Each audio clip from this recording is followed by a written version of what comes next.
ওম শান্তি। আজ 21/2/2026 প্রাতঃমুরলি। ওম শান্তি। বাপ-দাদা মধুবন। আজ মিষ্টি মিষ্টি বাবা বলছেন, মিঠে बच्चे, तुम बाप के पास आए हो अपनी सोई हुई तकदीर जगाने। तकदीर জাগনা মানা বিশ্ব কা মালিক বান্না। তো বাবা বলছেন, মিষ্টি বাচ্চারা, তোমরা বাবার কাছে এসেছো তোমাদের এই ঘুমিয়ে থাকা ভাগ্যকে জাগাতে। তো ভাগ্যকে জাগানো মানে কি? বিশ্বের মালিক হওয়া। অর্থাৎ এতদিন আমরা গোলামি করছিলাম নিজের কর্মেন্দ্রের, আর এখন বাবা এসে আমাদের স্বরাজ্য অধিকারী রাজাও বানিয়েছেন, আবার বিশ্বেরও মালিক বানাচ্ছেন। প্রশ্ন হচ্ছে, কনসি খুরাক তুম বাচ্চো কো বাপ সমান বুদ্ধিমান বানা দেতি है। তো প্রশ্ন, বাবা বলছেন, কোন খোরাক বাচ্চাদের বাপ সমান বুদ্ধিমান বানিয়ে দেন? উত্তর, ये पढ़ाई है तुम बच्चों के बुद्धि की खुराक। বাবা বলছেন, তোমরা বাচ্চাদের বুদ্ধির খোরাক হচ্ছে এই পড়াশোনা, ঈশ্বরীয় জ্ঞান। जो रोज पढ़ाई पढ़ते हैं अर्थात इस खुराक को लेते हैं उनकी বুদ্ধি পারস बन जाती है। বাবা বলছেন, যারা রোজ এই পড়াশোনা করে অর্থাৎ এই ভোজনটা গ্রহণ করে, এই জ্ঞানের ভোজন বা জ্ঞান, তো তাদের বুদ্ধি কিরম হয়? পারস সমান, মানে কি সোনার মতন পবিত্র বুদ্ধি, খাঁটি বুদ্ধি হয়ে যায়। যেটা জড় বুদ্ধি ছিল সেটা খাঁটি বুদ্ধিতে পরিণত হয়ে যায় এই জ্ঞানের দ্বারা, যারা এই জ্ঞানের ভোজনটা রোজ নেয়। पारसनाथ बाप जो बुद्धिमानों की बुद्धि है वह तुम्हें आप समान पारस बुद्धि बनाते हैं। বাবা বলছেন, পারসনাথ বাবা যিনি বুদ্ধিমানেরও বুদ্ধিমান, তো তিনি এসে তোমাদের এখন নিজের সমান পারস বুদ্ধি বানাচ্ছেন। গীত বেজেছে, तकदीर जगाकर आई हूँ, মানে ভাগ্য জাগিয়ে এসেছি। ओम शांति। गीत की लाइन सुनकर के भी मीठे मीठे बच्चों के रोमांच खड़े हो जाने चाहिए। है तो कॉमन गीत, परंतु इनका सार और कोई नहीं जानते। बाप ही आकर गीत शास्त्र आदि का अर्थ समझाते हैं। তো বাবা বলছে, এই গানের লাইন শুনে মিষ্টি মিষ্টি বাচ্চাদের গায়ের রোম খাড়া হয়ে যাওয়া উচিত। কেন? বাবা বলছেন, কারণ গানটা শুনতে তো কমন, কিন্তু এর অর্থ কিন্তু কেউ জানে না। এই যে তকদির জাগাকার আই হো, মানে কি ভাগ্য জাগিয়ে এসেছি কারা? আমরা ভাগ্য জাগিয়ে এসেছি, তাই না? যেটা কখনো ভাবতে পারিনি। স্বয়ং ভগবানকে পাবো, ভগবানের কাছে পড়াশোনা করে আমরা 21 জন্মের রাজ্য ভাগ্য পাবো, এটা তো আমরা কখনো ভাবিনি। যে আমাদের সমগ্র বিকর্ম বিনাশ করে দেবেন এখন আমাদের বাবা এসে, আমাদের সুখ শান্তিতে ভরপুর করে তুলবেন। বাবা এসে আমাদের সমস্ত শাস্ত্রের শুরু বা অর্থটা, সমস্ত শাস্ত্রের সার মর্মটা বাবা এখন এসে আমাদের বোঝাচ্ছেন। मीठे मीठे बच्चे ये भी जानते हैं कि कलयुग में सबकी तकदीर सोई हुई है, सतयुग में सबकी तकदीर जगी हुई है। सोई हुई तकदीर को जगाने वाला और श्रीमत देने वाला अर्थात तदबीर बनाने वाला एक ही बाप है। তো মিষ্টি মিষ্টি বাচ্চারা তো এটা জানে যে কলিযুগে সবার ভাগ্য কিরকম ছিল? ঘুমিয়েছিল বা ঘুমিয়ে রয়েছে। তো সত্যযুগে সবার ভাগ্য জেগে থাকে। কেন? ওখানে সুখ শান্তিতে ভরপুর, আর এখানে ঘুমিয়ে রয়েছে কারণ সবাই দুঃখী। তো ঘুমিয়ে থাকা ভাগ্যকে জাগাচ্ছেন কে? শ্রীমত দিয়ে একমাত্র আমাদের শিব বাবা। বাবা বাবাই আমাদের ভাগ্যকে, ঘুমিয়ে থাকা ভাগ্যকে শ্রীমতের দ্বারা জাগিয়ে তুলছেন। তো সেটা একমাত্র আমাদের বাবাই পারেন, বাকি এই দুনিয়ার কেউ আমাদের ভাগ্যকে জাগাতে পারে না। तो वही बैठ बच्चों की तकदीर जगाते हैं।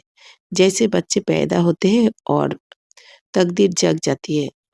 বা বলছেন, যেরকম বাচ্চারা জন্মানোর সাথে সাথে তাদের ভাগ্য তৈরি হয়ে যায়, হয় না? ভালো ঘরে, কোনো কোটিপতির ঘরে বা কোনো শাহুকার ঘরে জন্ম নিলে অনেকে কি বলে, সোনার চামচ মুখে নিয়ে জন্মেছে।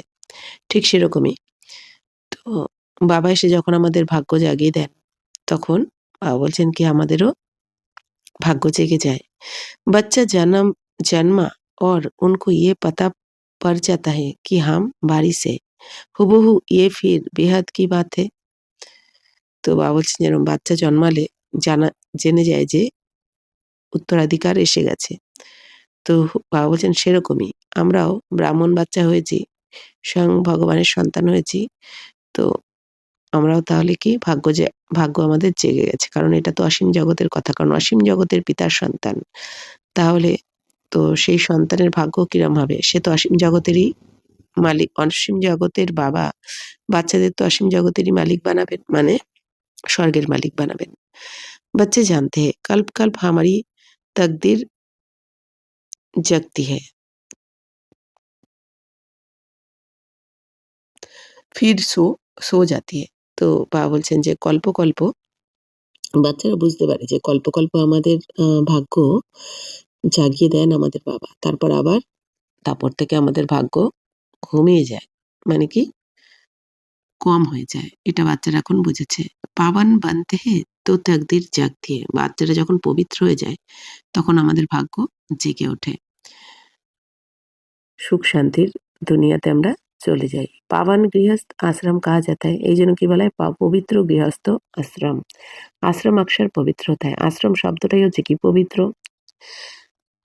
এই জন্য বলা হয় আশ্রম। পবিত্র গৃহস্থ আশ্রম উনকে এগেনস্ট ফির है অপবিত্র পতিত গৃহস্থ আশ্রম। তো পবিত্র গৃহস্থ আশ্রম হচ্ছে পবিত্র, আর তার অপোজিট শব্দটা কি হয় অপবিত্র পতিত গৃহস্থ আশ্রম, যেটা এই কলিযুগে হয়েছে অপবিত্র পতিত গৃহস্থ আশ্রম।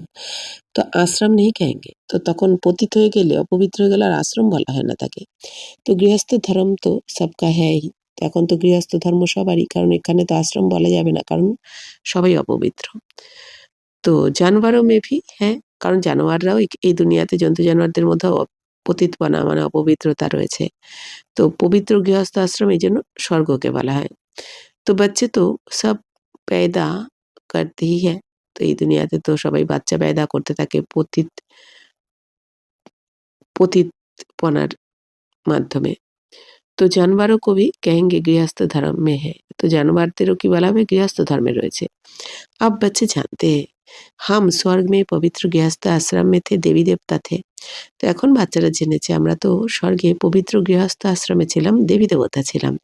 गुणों की महिमा भी गाते हैं, सर्वगुण संपन्न षोलकला संपूर्ण সম্পূর্ণ নির্বিকারী মর্যাদা পুরুষোত্তম ডবল অহিংসক। তো বলছেন যে দেবী দেবতারা পবিত্র গৃহস্থ আশ্রমে ছিলেন, এই জন্য তাদের মহিমাও কি গায়ন করা হয় সর্বগুণে সম্পন্ন দেবী দেবতাদের মহিমা, 16 কলা সম্পূর্ণ সম্পূর্ণ নির্বিকারী মর্যাদা পুরুষোত্তম আর ডবল অহিংসক বা অহিংসা পরম ধর্ম। তো বাবা বলছেন এই মহিমা তোমরাও গান করো।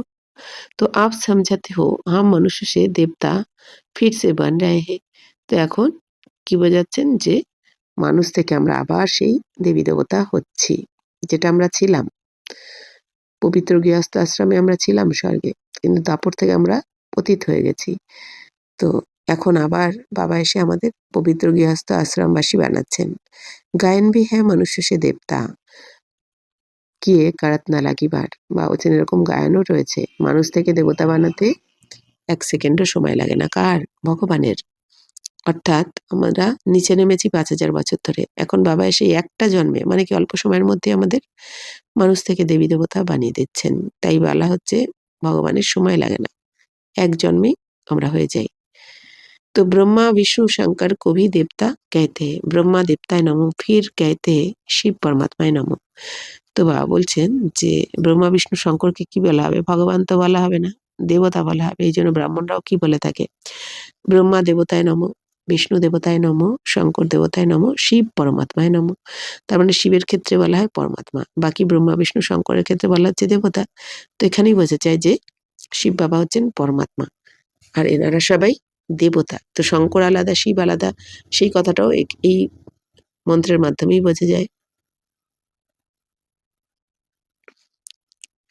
तो अभी उनका अर्थ भी तुम जानते हो, वह तो अंधश्रद्धा तो से सिर्फ कह देते हैं। अब शंकर देवताय नमः कहेंगे, शिव के लिए कहेंगे शिव परमात्माय नमः। তো ফার্ক हुई না, তাহলে শঙ্করের ক্ষেত্রে দেবতায় নমঃ আর শিবের ক্ষেত্রে পরমাত্মায় নমঃ, তাহলে পার্থক্য তো হয়েই যায়। वह देवता हो गया, वह परमात्मा हो गया, शिव और शंकर को एक कह नहीं सकते, তাহলে শিব আর শঙ্কর তো এক বলা হবে না, কারণ শঙ্কর হচ্ছেন কি দেহধারী আর শিব নিরাকারী। শঙ্কর সূক্ষ্মবতর নিবাসী, শিব পরমধাম নিবাসী। শঙ্কর বিনাশকারী, শিব কল্যাণকারী। তো এইরকম বাবা বলছেন পার্থক্য তো রয়েছে, এক তো বলা হবে না। तुम जानते हो हम बरोबर पत्थर बुद्धि थे, अब पारस बुद्धि बन रहे हैं। देवताओं को तो पत्थर बुद्धि नहीं कहेंगे। বাবা বলছেন বাচ্চারা তোমরা এখন বুঝেছো, তোমরা পাথর বুদ্ধি ছিলে, এখন পারস বুদ্ধি হচ্ছে। কারণ বাবা বলছেন আগে তো তোমরা বিচারই করতে না, যে যা বলতো, কি বলতাম, সত্যবাচ্য মহারাজ। এখন আমরা বাবা আমাদের এসে যুক্তির দ্বারা বোঝাচ্ছেন, আর আমরাও সেটা বুঝে এখন শ্রীমতে চলে আমাদের রাজ্যভাগ্য নিচ্ছি। তো দেবতাদের বাবা বলছেন পাথর বুদ্ধি বলা হবে না। फिर ड्रामा अनुसार रावण राज्य में সিঁড়ি উতারনি হে, কিন্তু ড্রামা অনুযায়ী বাবা বলছেন যে তারপর রাবণ রাজ্যতে দাপর থেকে তোমাদের আবার নিচে নামতে হয়। পারস বুদ্ধি সে পাথর বুদ্ধি বাননা, হ্যাঁ বাবা বলছেন পারস বুদ্ধি মানে দেবী দেবতারা থাকে, আর পারস বুদ্ধি তোমাদের পারস বুদ্ধি থেকে পাথর বুদ্ধি হতে হয় ড্রামা অনুযায়ী। তো পাথর বুদ্ধি হয়ে যায় কবে, যখন থেকে দাপর থেকে আমরা ভুলে যাই যে আমি আত্মা, নিজেকে শরীর মনে করতে শুরু করি, আর আমরা দেহভানে এসে বিকারস্থ হয়ে যাই। তাই বাবা বলছেন পারস বুদ্ধি থেকে পাথর বুদ্ধি তোমাদের হতে হয়। সবসে বুদ্ধিমান তো একই বাপ হে, अभी तुम्हारी बुद्धि में दम नहीं रहा है। বাবা বলছেন সবার থেকে বুদ্ধিমান হচ্ছেন একমাত্র বাবা, এখন তোমাদের বুদ্ধিতে তো সেই দম নেই। বাপ উনকো ব্যাট পারস বুদ্ধি বানাতে, তো বাবা বলছেন সেই তোমাদের যাদের বুদ্ধি একদম বোকা হয়ে গেছে, পাথর বুদ্ধি, তাদেরকে বসে মানে তোমরা বাচ্চাদেরকে বসে বাবা এখন পারস বুদ্ধি বানাচ্ছেন, পবিত্র খাঁটি বুদ্ধির বানাচ্ছেন যুক্তির দ্বারা, জ্ঞানের দ্বারা। तुम यहाँ आते हो पारस बुद्धि बनने, पारसनाथ के भी मंदिर है বা মেলে लगते हैं, परंतु ये किसको पता नहीं कि पारसनाथ कौन है। বাবা বলছেন বাচ্চারা তোমরা এখানে পারস বুদ্ধি হতে এসেছো, পারসনাথের মন্দিরও রয়েছে, তো সেখানে তো মেলা ইত্যাদি লাগে। তো পারসনাথ মানে কি, নারায়ণ আর পারসনাথিনী মানে লক্ষ্মী, বিশ্বের মহারাজা মহারানী। কিন্তু বাবা বলছেন যে এই পারসনাথের মন্দির রয়েছে যেখানে মেলাও লাগে, কিন্তু এই পারসনাথ কাকে বলা হয় এটা কেউ জানে না। পারসনাথ কে, এটাই দুনিয়ার কেউ জানে না। বাস্তব মে পারস বানানে वाला তো বাপ ही है। তাহলে বাস্তবে তোমাদের পারস বুদ্ধি কে বানাচ্ছেন, স্বয়ং ভগবান শিব বাবা। তো বা হ্যাঁ বুদ্ধিমানও কি বুদ্ধি, তো বাবা হচ্ছেন বুদ্ধিমানেরও বুদ্ধিমান। ये ज्ञान है तुम बच्चों की बुद्धि के लिए खुराक, इससे বুদ্ধি কিতনা পলটতি है। বাবা বলছেন এই তোমরা বাচ্চাদের জন্য, তোমাদের বাচ্চাদের বুদ্ধির জন্য এটা হচ্ছে জ্ঞানের খোরাক বা জ্ঞানের ভোজন। তো এই বুদ্ধি, তো এর দ্বারা তোমাদের বুদ্ধি কত খুলে যায়, যেটা তোমরা বোকা বুদ্ধির ছিলে, পাথর বুদ্ধি ছিলে, এখন পারস বুদ্ধি হয়ে যাচ্ছে এই জ্ঞানের দ্বারা। ये दुनिया है कांटों का जंगल, कितना एक दो को दुख देते हैं, अभी है ही तमो प्रधान रौरव नरक। गरुड़ पुराण में तो बहुत रोचक बातें लिख दी है। বাবা বলছেন বাচ্চারা দেখো এই দুনিয়াতে একজন আরেকজনকে কত দুঃখ দিতে থাকে। তো এখন তো এই দুনিয়া রৌরব মানে ভয়ানক নরক, তমপ্রধান দুনিয়া, কেউ কাউকে দুঃখ কষ্ট দিতে ছাড়ে না, সুখ যেন দিতেই জানে না এই দুনিয়াতে। তো গরুড় পুরাণেও বাবা বলছেন এই ভয়ানক নরকের সম্বন্ধে অনেক কথা লেখা হয়েছে। अभी तुम बच्चों की बुद्धि को खुराक मिल रही है, बेहद का बाप खुराक दे रहे हैं, ये है पढ़ाई। তো এখন তোমরা বাচ্চারা এই জ্ঞানের খুরাক পেয়েছো, বুদ্ধির খুরাক পেয়েছো, অসীম জগতের বাবা এসেই এই বুদ্ধির খুরাক ভোজন তোমাদের দিচ্ছেন, এই পড়াশোনাই হচ্ছে সেই খুরাক, ঈশ্বরীয় জ্ঞান। এই ঈশ্বরীয় জ্ঞানের দ্বারাই বাবা বলছেন তোমাদের বুদ্ধি, এখন বুদ্ধির তালা খুলে যাচ্ছে আর তোমাদের ভাগ্য তৈরি হয়ে যাচ্ছে।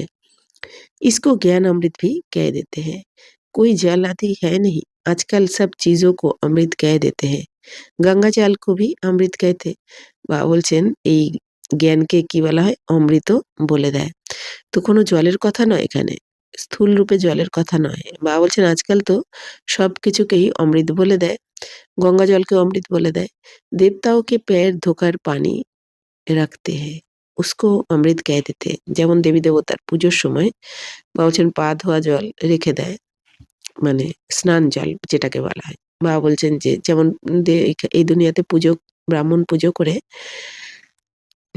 অমৃত জল রেখে দেয়, অর্থাৎ দেবী দেবতাদের পা ধোয়া জল, তো সেই গঙ্গা জলকে অমৃত বলে দেয়। देवताओं के पैर धोकर पानी रखते उसको अमृत कह देते। अब वह है वह ये भी बुद्धि से समझने की बात है ना। तो ये अंजलि अमृत है, বা পতিত পাবনী গঙ্গা কা জল অমৃত হে। বা বলছেন এখন এটা তো বুদ্ধির দ্বারা বুঝতে হবে যে এই জ্ঞান হচ্ছে কি অমৃত নাকি পতিত পাবনী গঙ্গার জল अमृत।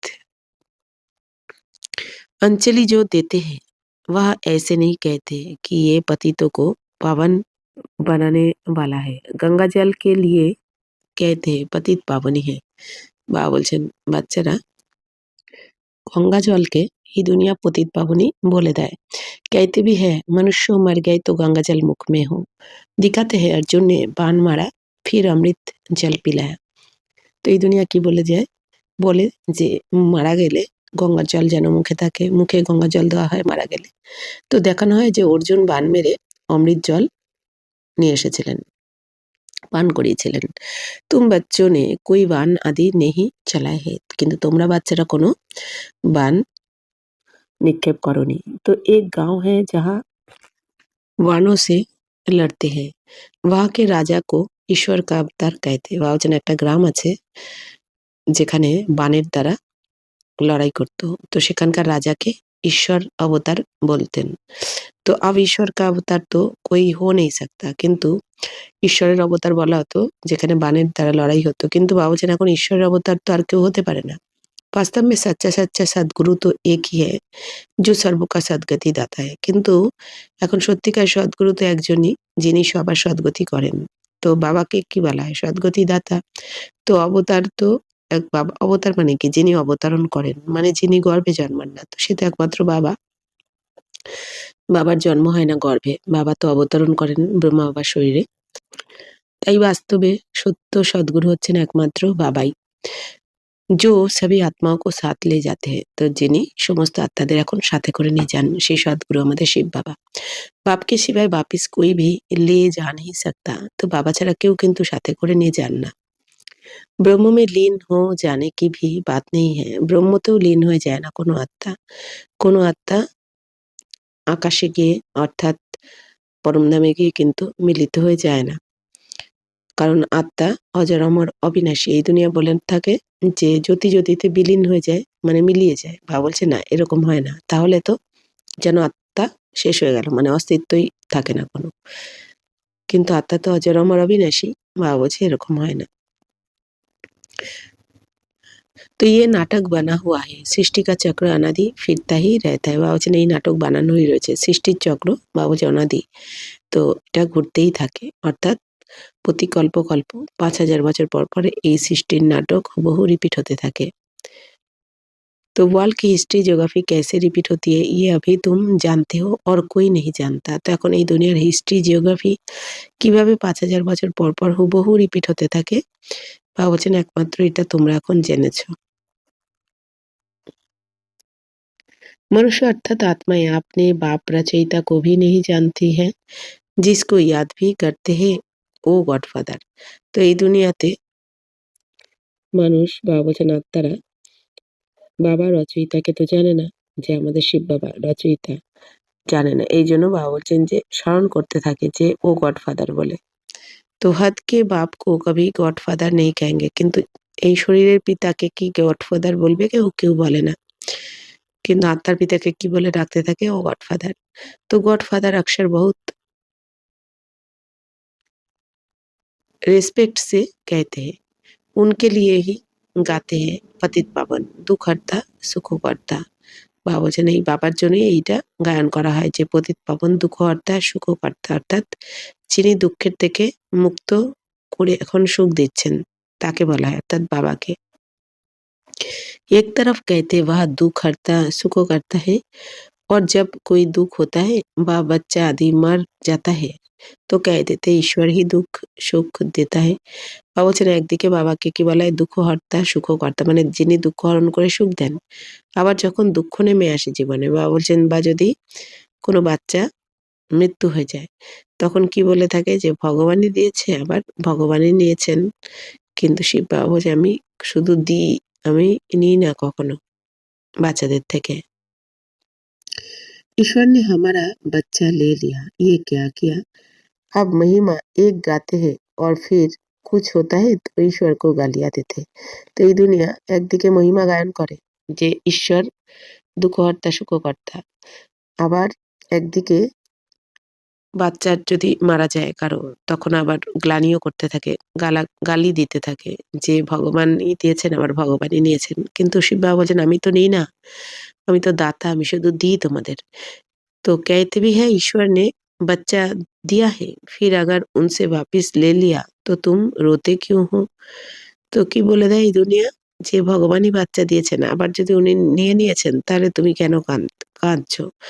অর্থাৎ এইটুখানি বুদ্ধি নেই যে এই দুনিয়াতে যা হচ্ছে কর্মফল অনুযায়ী, বাকি ঈশ্বর আমাদের কখনো দুঃখ দেন না। सतयुग में कभी कोई रोते नहीं, बाप समझाते हैं रोने की तो कोई দরকার নেই। তো সত্যযুগে কেউ কখনো কান্নাকাটি করে না, কারণ ওখানে কান্নার দরকারই নেই। आत्मा को अपने हिसाब किताब अनुसार যায় दूसरा पार्ट বাজানা है। বাবা বলছেন আত্মারা নিজের হিসাব কিতাব যুক্ত করে দ্বিতীয় পার্ট প্লে করতে যায় অন্য শরীরে। ज्ञान ना होने कारण मनुष्य कितना रोते हैं, जैसे पागल हो जाते हैं। यहाँ तो बाप समझाते हैं आत्मा मरे तो भी हलवा खाना नष्ट मुआ होना है। তো বাবা বলছেন মানুষ দেখো কত কান্নাকাটি করতে থাকে। কেন? কারণ জ্ঞান নেই, অজ্ঞান অন্ধকারে রয়েছে। তো কিন্তু সত্যতে তাতে জ্ঞান, এই জ্ঞান থাকবে না। কিন্তু আমি আত্মা আর এটা আমার শরীর, এই জ্ঞানটা সবার মধ্যে থাকবে। যে আত্মা যে অজর অমর অবিনাশী, আমি আত্মায় এই শরীরের দ্বারা যে কর্ম করছি, অ্যাক্টিংটা করছি, এইটুখানি মনে থাকবে। এই জন্য বাবা বলছেন ওখানে কান্নাকাটি থাকবে না। কিন্তু দাপর থেকে যেহেতু দেহবান এসে যাবে, আত্মার জ্ঞান ভুলে যাবে, এই জন্য বাবা বলছেন সেখান থেকে কান্নাকাটি শুরু হয়ে যায় কেউ মারা গেলে বা বাচ্চা যদি মারা যায়। তো এই দুনিয়াতে বাচ্চা মারা গেলে যেন পাগলের মতো হয়ে যায়। কিন্তু এখানে বাবা কি বোঝাচ্ছেন? আম্মা মারে তবেই হালুয়া খানা, মানে এখানে মা মারা গেলেও হালুয়া খাও, অর্থাৎ কি নষ্ট মহা হতে হবে। এখানে মারা গেলেও মানে কি, এখানে তো তোমরা জেনে গেছো, বাবা বলছেন বাচ্চার তোমাদের তো জ্ঞান এসে গেছে যে আত্মা তো কখনো মরে না। তো তার সেই আত্মার পার্ট কমপ্লিট ওই শরীরের দ্বারা। এই জন্য ওই শরীরকে ত্যাগ করে অন্য শরীরে প্রবেশ করেছে। তো এই যে সাক্ষী দ্রষ্টা হয়ে দেখা, এটাই হচ্ছে হালুয়া খাওয়ার কথা বাবা বলছেন। তো হামারা তো এক হি বেহাত কা বাপ হে দুসরা না কোই। তো আমাদের তো একমাত্র অসীম জগতের বাবা, দ্বিতীয় কেউ নেই এই দুনিয়াতে। কারণ সবাই পাঠধারী আত্মা, বাকি এই দুনিয়াতে কেউ কারো নয়। পার্ট প্লে করতে এসেছি যতক্ষণ ততক্ষণ, অর্থাৎ সবাই অ্যাক্টর অ্যাক্ট্রেস। তো মোহজিৎ রাজা কি কথা ভি শুনি হ্যায় না, ইয়ে হ্যায় সব দন্ত কথায়। বাবা বলছেন যেমন মোহজিৎ রাজার কথা গল্প শোনানো হয়, তো এগুলো সব বাবা বলছেন গল্প কথা। তো মোহজিৎ রাজা মানে কি, বাবা বলছেন মোহজিৎ মানে এই স্বর্গতে তোমাদের মধ্যে কারোর মোহ থাকে না। তো সেই মোহজিৎ রাজা হচ্ছে স্বর্গবাসী যারা থাকে, দেবী দেবতারা। তো সত্যযুগ में कभी दुख की बात नहीं होती, না कभी अकाले मृत्यु होती है। বাবা বলছেন সত্য যুগে না কোনো দুঃখ থাকে আর না কারো অকাল মৃত্যু হয়। तुम बच्चे जानते हैं हम अभी काल पर जीत पाते हैं, बाप को महाकाल भी कहते हैं। তো তোমরা বাচ্চারা এখন জানো আমরা কালের ওপর মানে মৃত্যুর উপর জয় প্রাপ্ত করছি। তো বাবাকে কি বলা হয়? মহাকাল বলা হয়। কালো কা কাল তুমকো কাল पर जीत पहनाते हैं, অর্থাৎ কাল কভি খাতা নেহি। বাবা বলছেন কালেরও কাল, মহাকাল কাকে বলা হয়? শিব বাবাকে বলা হয়। কারণ বাবা যখন আসেন তখন সমস্ত আত্মাদেরকে এখন ঘরে ফিরিয়ে নিয়ে যান। তো বাবা বলছেন যে কালেরও কাল মহাকাল, অর্থাৎ বাবা বলছেন তোমাদের এখন মৃত্যুর ওপর বাবা এখন জয়প্রাপ্ত করাচ্ছেন। অর্থাৎ সত্যযুগে তোমাদের মৃত্যু কখনো যখন তখন নিতে পারে না। ওখানে এই জন্য বলা হয় কি অমরলোক। ওখানে বাবা বলছেন তোমাদের সত্যযুগে অনেক আয়ু বেশি থাকে, ১২৫ থেকে ১৫০ বছর। তো বাবা বলছেন ওখানে যখন তখন কারো মৃত্যু হয় না, যেমন এই কলিযুগে যখন তখন মৃত্যু হয়ে যায়। তাই বাবা বলছেন ওখানে কাল কখনো খায় না তোমাদের। কাল আত্মা কো তো নেহি খা सकता, বাবা বলছেন মৃত্যু তো আত্মাকে খেতে পারে না, অর্থাৎ আত্মার তো মৃত্যুই হয় না। আত্মা এক শরীর छोड़ दूसरा लेती है, उसको कहते কাল খা গয়া। বাবা বলছেন আত্মা তো এক শরীর ছেড়ে দ্বিতীয় শরীরে যায় পার্ট প্লে করতে, তাকেই বলা হয় কালে খেয়ে ফেলেছে, এই দুনিয়া বলে দেয়। तो आत्मा एक शरीर छोड़ दूसरा लेती है, तो बाकी काल कोई चीज नहीं है। मनुष्य महिमा गाते रहते हैं, समझते कुछ भी नहीं। गाते हैं अच्युतम केशवम, अर्थ कुछ नहीं समझते। बिल्कुल ही मनुष्य समझ से बाहर हो गए हैं। বাবা বলছেন মানুষ তো একদম যেন বুদ্ধির বাইরে চলে গেছে। বাবা বলছেন কিছুই যেন বোঝে না। बाप समझाते ये 5 विकार तुम्हारी बुद्धि को कितना खराब कर देते हैं, कितने मनुष्य बद्रीनाथ आदि पर जाते हैं। বাবা এখন বোঝাচ্ছেন যে বাচ্চারা এই 5 বিকার তোমাদের বুদ্ধিকে কত খারাপ করে দিয়েছে। কত মানুষ বদ্রীনাথে গিয়ে থাকে ভক্তি করার জন্য, তীর্থযাত্রা করে থাকে। तो बाप समझाते 5 विकार तुम्हारी बुद्धि को कितना खराब कर देते हैं। तो आज 2 लाख गए, 4 लाख गए, बड़े-बड़े ऑफिसार्स भी जाते तीर्थ करने। বাবা বলছেন এই যে বদ্রীনাথে কত মানুষ যায়। আজকে 2 লাখ গেল, কাল 4 লাখ। তো বড়, বড় অফিসাররাও তীর্থ করতে চলে যায় বদ্রীনাথে বা কেদারনাথে। तुम तो जाते नहीं, तो वह कहेंगे ये बीके तो नास्तिक है क्योंकि भक्ति नहीं करते। বলছেন এখন তোমরা তো যাও না, কারণ তোমরা তো জানো বাবাকে তোমরা পেয়ে গেছো ঘরে বসে। স্বয়ং ভগবান তোমাদের পড়াচ্ছেন, তোমাদের ভাগ্য বানাচ্ছেন, তোমাদের সাথে রয়েছেন। তাই তোমরা তো এখন যাও না। তো এই দুনিয়ার জন্য কি বলে দেয় যে এই বিকেরা তো নাস্তিক, কারণ এরা ভক্তি করে না। কারণ বাবা বলছেন তোমরা তো এখন জ্ঞান মার্গে চলছো, জ্ঞান এসে গেছে তোমাদের। तुम फिर कहते हो जो भगवान को नहीं जानते वो नास्तिक है। আর তোমরা কি বলো যারা ভগবানকে জানে না তারা নাস্তিক। तो बाप को तो कोई नहीं जानते इसलिए उनको অরফান কি দুনিয়া কাহা जाता है। বাবা বলছে এই যে ভগবানকে তো এই দুনিয়াতে কেউ জানে না, এই জন্য এই দুনিয়াকে কি বলা হয়? অনাথ, অনাথদের দুনিয়া। कितना आपस में लड़ते झगड़ते रहते, ये सारी दुनिया बाबा का घर है ना। तो बाप सारी दुनिया के बच्चों को पतित से पावन बनाने आते हैं। বাবা বলছেন এই দুনিয়াতে দেখো সবাই কিরকম নিজেদের মধ্যে লড়াই ঝগড়া করতে থাকে। কেন? কারণ নিজের মাতা-পিতাকেই ভুলে গেছে। যেন অনাথ হয়ে গেছে। বাবা বলছেন এই সমগ্র দুনিয়া কার ঘর? বাবারই তো ঘর। তো বাবা এখন সমগ্র দুনিয়ার বাচ্চাদের পতিত থেকে পবিত্র বানাতে এসেছেন, সুখ দিতে এসেছেন। আধাকাল बरोबर पावन दुनिया थी ना, तो गाते भी है राम राजा राम प्रजा राम साहूकार है। वहाँ फिर अधर्म की बात कैसे हो सकती? তো বাবা বলছেন আধা কল্প মানে ২৫০০ বছর তো পবিত্র দুনিয়া ছিল মানে স্বর্গ। তো এইজন্য গায়নও করে যে রাম রাজা রাম প্রজা, রাম সাহুকার। তো এইজন্য বাবা বলছেন ওখানে তাহলে অধর্ম কি করে হতে পারে? মানে স্বর্গে। তো ওখানে সবাই বাবা বলছেন রাম রাজা রাম প্রজা সবাই সাহুকার ওখানে। तो कहते भी हैं वहाँ शेर बकरी इकट्ठे जल पीते हैं, फिर वहाँ रावण आदि कहाँ से आए? समझते नहीं, बाहर वाले तो ऐसी बातें सुनकर हँसते हैं।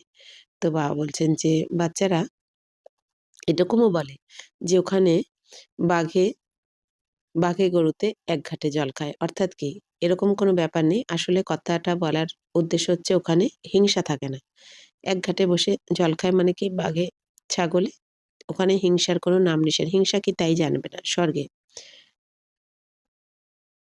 তো বাবা বলছেন বলে তো দেয় কিন্তু বোঝে না।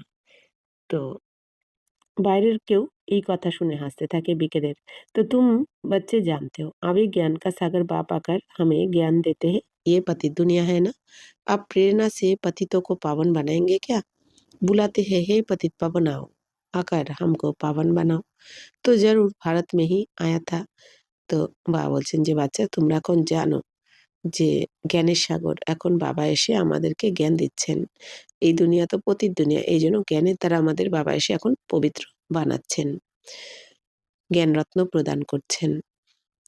বাবা বলছেন যে এখন প্রেরণার দ্বারা তো পতিতদেরকে পবিত্র বানাবেন না, তাই না? বাবা বলছেন প্রেরণা দিয়ে ওপর থেকে পতিতদেরকে তো পবিত্র বানিয়ে দেবেন না। পবিত্র বানানোর জন্য বাবা এখানে এসে শরীর ধারণ করে আমাদের সাথে কথা বলতে হয়, পড়াতে হয় আমাদের, শ্রীমত দিতে হয়।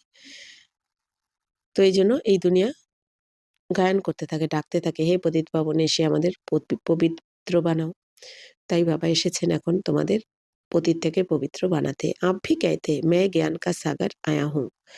তো বাবা এখন কি বলছেন? "আমি জ্ঞানের সাগর এসেছি তোমাদের এই জ্ঞানের দ্বারা পবিত্র বানাতে। तुम बच्चे जानते हो शिव बाबा में ही सारा ज्ञान है। वही बाप बैठ बच्चों को ये सब बातें समझाते हैं।" বাবা বলছেন, "এখন তোমরা বুঝেছ যে শিব বাবা মধ্যেই সমস্ত জ্ঞান রয়েছে। তো সেই বাবাই আমাদের এখন সবকিছু বোঝাচ্ছেন। শাস্ত্র में सब है दंत कथा है। नाम रख दिया है ব্যাস ভগবান ने শাস্ত্র বানায়। তো শাস্ত্রতে তো বাবা বলছেন সব দন্ত কথা মানে গল্প কথা।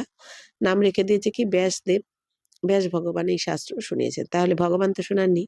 अब वहाँ ব্যাস था ভক্তি মার্গ का, তাহলে ব্যাসদেব তো ভক্তি মার্গের ছিল দাপরে। तो ये है ব্যাসদেব। उनके बच्चे तुम सुखदेव हो। তো বাবা বলছে ইনি হলেন ব্যাসদেব আর তার বাচ্চারা তোমরা হচ্ছে সুখদেব।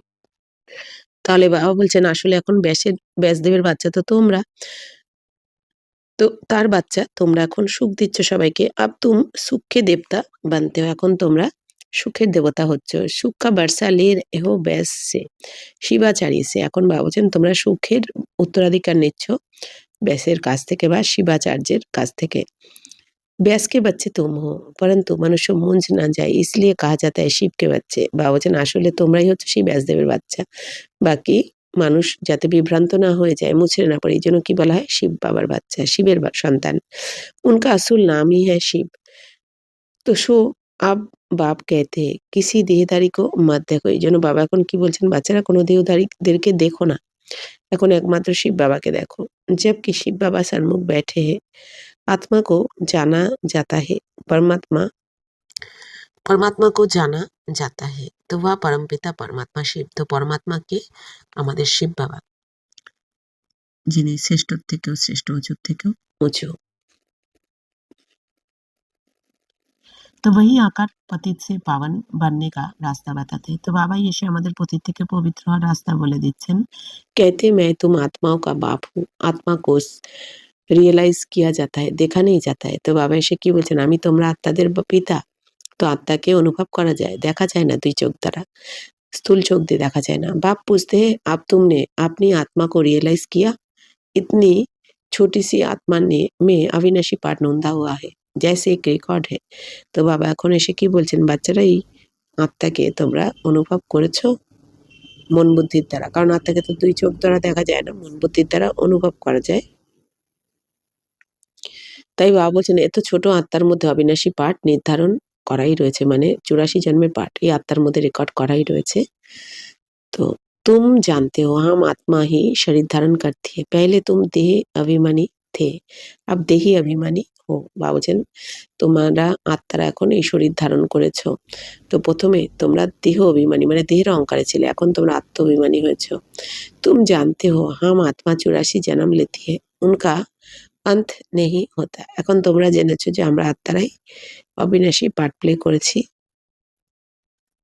তো এখন এই আত্মার তো সে সমাপ্ত হয় না, অর্থাৎ আত্মা অবিনাশী আর এই ড্রামাও অবিনাশী। বাবা বলছেন এই আত্মার মধ্যে যে পাঠ ভরা রয়েছে, এই অবিনাশী পাঠ প্রত্যেক আত্মার মধ্যে ভরা রয়েছে, যার কখনো বিনাশ হয় না। ইনকো কাহা যাতা है बना बनाया अविनाशी ওয়াল ড্রামা। তো একেই বলা হয় কি पूर्व निर्धारित अविनाशी वाल ड्रामा। तो बाप बैठ बच्चों को समझाते हैं जैसे अनपढ़ बच्चों को पढ़ाई दी जाती है।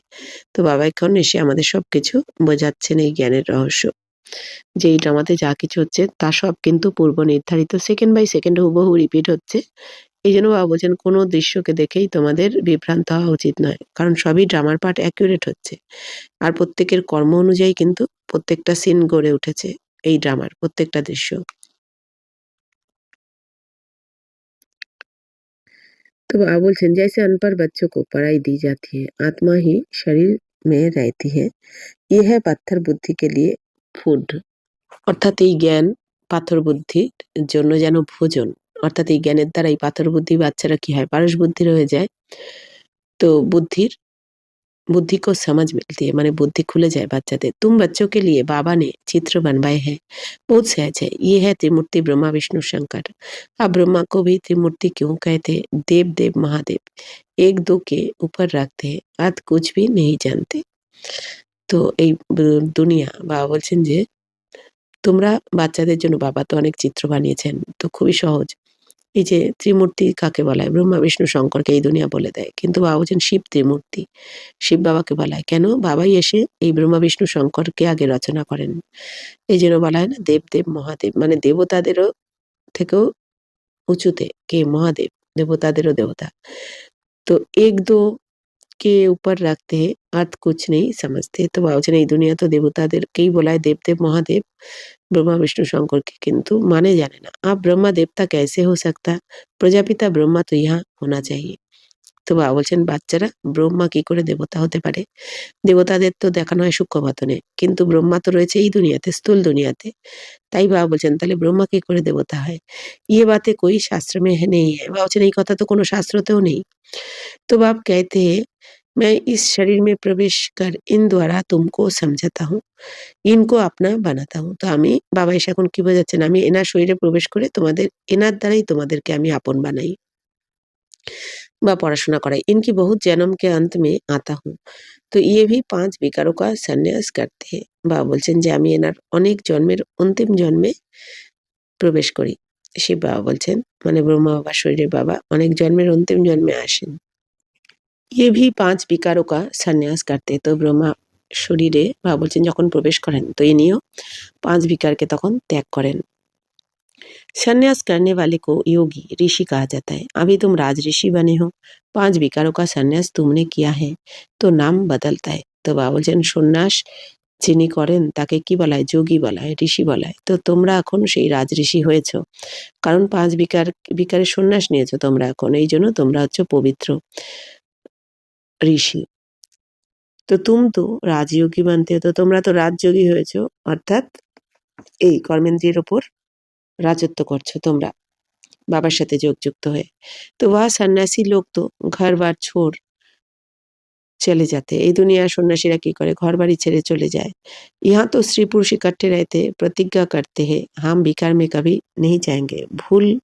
মূল বাত है ही विकार की। বাবা বলছেন, বাচ্চারা, এই দুনিয়াতে সন্ন্যাসীরা ঘরবার ছেড়ে চলে যায়, কিন্তু ঘরবার ছেড়ে চলে গিয়ে পাহাড়ে গিয়ে যোগী হওয়া তো সোজা, তাই না? কারণ কিছুই নেই আমার কাছে, তখন তো যোগী হওয়া সোজা, কিন্তু ঘরে থেকে যোগী হওয়া সেটা তো সব থেকে বড় কঠিন।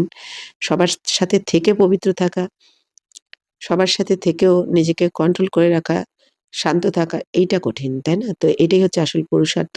তো এদেরকেই আসল যোগী বলা হয়, অর্থাৎ তোমরা। বাবা বলছেন, তোমরাই হচ্ছ আসল যোগী, রাজঋষি। তো तुम बच्चे जानते हो शिव बाबा रचयिता है, वह नई रचना रचते हैं। তো তোমরা বাচ্চারা জানো শিব বাবা হচ্ছেন রচয়িতা, তো বাবাই এসে রচনা করেন। তো वह बीजरूप सच्चित आनंद का सागर, ज्ञान का सागर है। তো বাবা হচ্ছেন কি? বীজরূপ, মনুষ্য সৃষ্টির বীজরূপ, সত্য সচ্চিত আনন্দ, মানে সচ্চিদানন্দ বাবাকেই বলা হয়। তো বাবাই হচ্ছেন কি? জ্ঞানের সাগর, বাবাই হচ্ছেন সত্য স্বরূপ, বাবাই আনন্দ স্বরূপ, বাবাই জ্ঞান স্বরূপ। তো স্থাপনা পালনা বিনাশ कैसे करते ये बाप जानते हैं, মনুষ্য নেই জানতে। বাবা বলছেন, এই স্থাপনা পালনার বিনাশ কি করে হয়, এই সমস্ত জ্ঞান বাবার মধ্যে রয়েছে, মানুষ জানে না, তাই না? বাবা এসে এখন ব্রহ্মার দ্বারা স্থাপনা করছেন, আর বিষ্ণুর দ্বারা পালনা করাবেন, আর শঙ্করের দ্বারা পুরানো দুনিয়ার বিনাশ করাচ্ছেন। তো এই দুনিয়া তো সেটা জানে না, খালি বলে দেয়, গায়ন করে দেয়।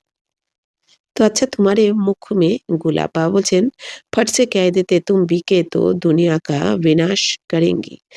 তো বাবা এখন কি বলছেন যে, বাচ্চারা, তোমরা বিকেরাই এই দুনিয়ার বিনাশ করবে।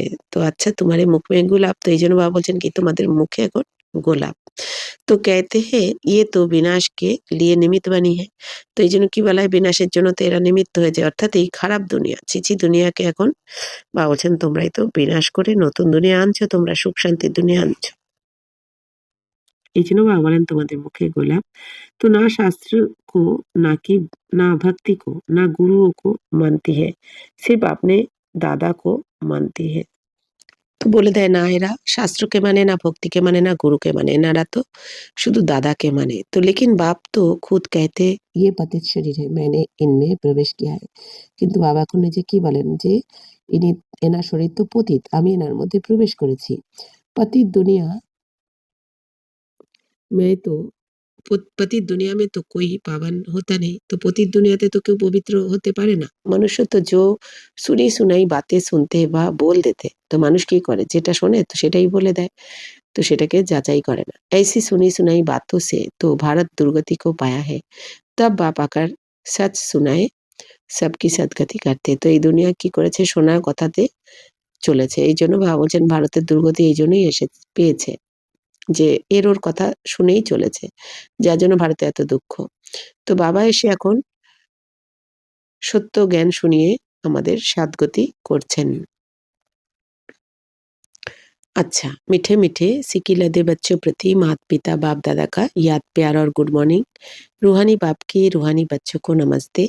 हम रूहानी बच्चों के रूहानी बाप दादा को पदम गुना नमस्ते नमस्ते नमस्ते। थैंक यू बाबा, शुक्रिया बाबा। धारणा के लिए मुख्य सार, बाप से सुख का बरसा लेकर सुख का देवता बनना है, सबको सुख देना है। राजऋषि बनने के लिए सर्व विकारों का संन्यास करना है। তো বাবার থেকে সুখের উত্তরাধিকার নিয়ে এখন সুখের দেবতা হতে হবে। অর্থাৎ তোমরা সবাইকে এখন সুখ দাও, তবেই সুখধামে গিয়ে সুখের দেবতা হবে। তো সবাইকে সুখ দিতে হবে, এখন রাজঋষি হয়ে বা অবচেন সমস্ত বিকারের সন্ন্যাস করতে হবে। পড়াই হি সচ্চি খোরাকে বা অবচেন এই ঈশ্বরীয় জ্ঞান, এই পড়াশোনাই হচ্ছে সত্যিকারের পুষ্টিকর ভোজন। सदगति के लिए सुनी सुनाई बातों को छोड़ श्रीमत पर चलना है, एक बाप से ही सुनना है, মোহজিত বান্না হে। বাবা বলছেন সদ্গতির জন্য এই দুনিয়ার শোনা কথাকে বাবা বলছেন ছাড়তে হবে, এখন বাবার শ্রীমতে চলতে হবে। অর্থাৎ বাবা বলছেন এই দুনিয়া কে কি বলছে সেই কথা কান না দিয়ে বাবার শ্রীমতে চলতে হবে তোমাদের, এখন যদি সদ্গতি পেতে চাও। তো একমাত্র বাবার থেকেই শুনতে হবে, মোহজিত হতে হবে। কারণ বাবা কি বলছেন, এখন এই দুনিয়ার সবকিছু সব আধার ভেঙে পড়বে, কেউ থাকবে না, না কোনো ব্যক্তি, না বস্তু, না পদার্থ। এই জন্য বাবা বলছেন মোহজিত হতে হবে তোমাদের এখনই, संगमी। वरदान, अपने असली संस्कारों को इमर्ज कर सदा हर्षित रहने वाले ज्ञान स्वरूप भवो। जो बच्चे ज्ञान का सिमरन कर उसका स्वरूप बनते हैं वह सदा हर्षित रहते हैं। যে বাচ্চারা জ্ঞানকে মনে করে অর্থাৎ জ্ঞানের মনন চিন্তন করে তার স্বরূপ হয়ে যায়, তারা কিন্তু সবসময় হাসি খুশি থাকে। সদা হর্ষিত रहना ये ब्राह्मण जीवन का असली संस्कार है। সবসময় হাসি খুশি থাকা, এটা হচ্ছে ব্রাহ্মণ জীবনের আসল সংস্কার।